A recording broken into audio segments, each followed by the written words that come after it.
একটি ছেলে ভালো একটি চাকরি পাওয়ার পর তার বাবাকে গিয়ে বলল, বাবা, মানুষ বলে পিতৃঋণ নাকি কখনোই শোধ করা যায় না, তবে তুমি আমার পিছনে সারা জীবন যত টাকা ব্যয় করেছো তা আমি চাইলে এখন 1 বছরের মধ্যেই সমস্ত টাকা পরিশোধ করে দিতে পারবো। ছেলে ভেবেছিল তার মুখে এমন কথা শুনে তার বাবা অনেক খুশি হবে, তবে তার বাবা মোটেও খুশি হলো না, বরং মাথা নিচু করে বসে রইল।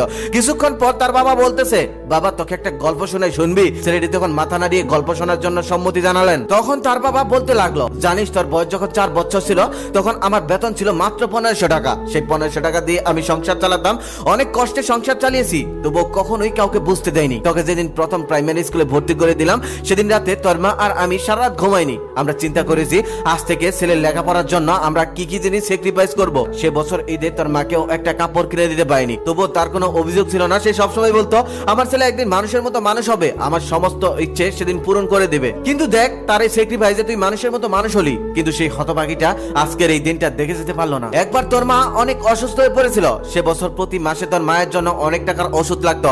আমি ওভারটাইম করতাম, পায়ে হেঁটে অফিসে যেতাম, আবার বাসে চেপে অফিস থেকে ফিরতাম, কিন্তু এগুলো কাউকে বুঝতে দেয়নি, এমনকি তোর মাকেও না। তোর সমস্ত ইচ্ছে তখনও পূরণ করতাম, তোর লেখাপড়ার জন্য তখনও সমস্ত খরচ বহন করতাম। জানিস, একজন পুরুষ থেকে বাবা হতে ছেলেদের কোনো কষ্টই হয় না, সমস্ত কষ্ট মারাই করে থাকে, তবে একজন বাবা থেকে দায়িত্বশীল বাবা হওয়াটা অনেক কষ্টের। আমি জানি আমার তখনকার 1 টাকা আর তোদের এখনকার 1 পয়সা সমান, কিন্তু খেয়াল করে দেখ, তুই ওই 1 টাকা দিয়ে বন্ধুদের নিয়ে আড্ডা দিয়েছিস, ঘুরে বেরিয়েছিস, ট্যুরে গিয়েছিস, নতুন মোবাইল কিনে হেডফোন লাগিয়ে সারা রাত গান শুনেছিস। যখন তুই কলেজে উঠলি তখন আমাদের অবস্থা মোটামুটি ভালো। আমি অনেক কষ্ট করে টাকা জমিয়েছিলাম একটা বাইক কিনবো বলে, সেই বাইক দিয়ে আমি প্রতিদিন অফিসে যাব। আমি অনেক স্বপ্ন দেখেছিলাম, আমি অনেক টাকাও জমিয়ে ফেলেছিলাম, সামান্য কিছু টাকা বাকি ছিল। শোরুমে গিয়ে আমার পছন্দের বাইকটাও দেখে এসেছিলাম। সেদিন রাতে আমি স্বপ্নও দেখেছিলাম আমি বাইক চালিয়ে অফিসে যাচ্ছি, কিন্তু তারপরের দিন সকালে তুই বায়না ধরলি তোকে নাকি একটা ল্যাপটপ কিনে দিতে হবে। কি করবো বাবা, আমি তো তোর কষ্ট সহ্য করতে পারি না, তাই আমার স্বপ্নটাকে সেদিন বুকের মধ্যে চাপা দিয়ে আমি তোকে ল্যাপটপ কিনে দিয়েছিলাম। তারপর আমার আর বাইক কেনা হয়নি,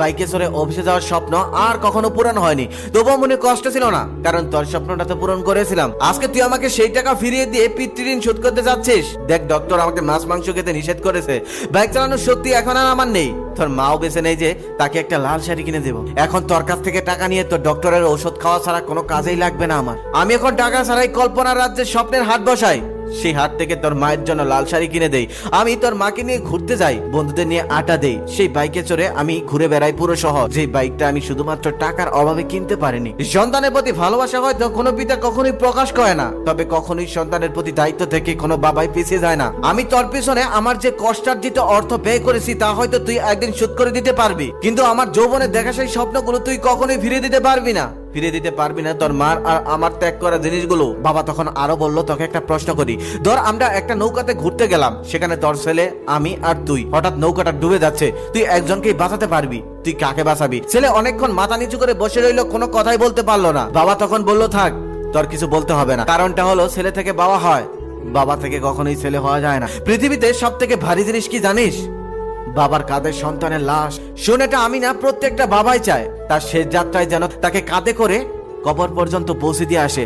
সেদিনই তোরা সন্তানরা তোদের বাবার ঋণ শোধ করতে পারবি। টাকা পয়সা বা ভালোবাসা ফিরিয়ে দিয়ে বাবা মায়ের ঋণ কখনোই শোধ করতে পারবি না।